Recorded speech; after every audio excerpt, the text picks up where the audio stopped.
sa ano kay Leslie, nakuha mo na. Susunod, puntahan pa natin eh. Daming hindi na dahilan. Hindi na naman kayo magsabi ng Hindi pa nga niya nabigay yung sa Steam ko.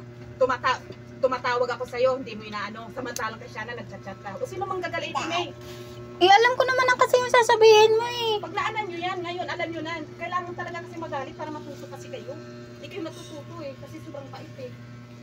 25 pa naman due ng kuryente kasi. Alam nyo nang ano, antayin pa hindi.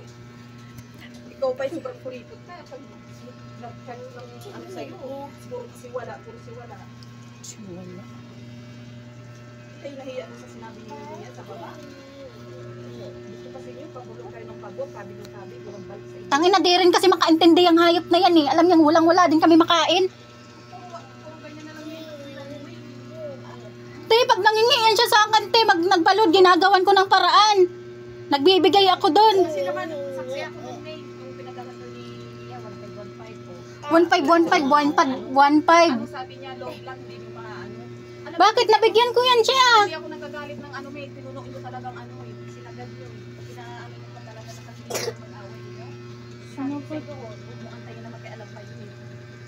Kasi na tayo nag-ano eh. Hindi mo narinig isa. Narinig ko. Ginagawan ko na nga, te. Ginagawan ko na ng paraan. Tumatawag ako sa'yo, pero kayo Shana nagsisim ka. Bakit si Shana bang mayari mo yung ano?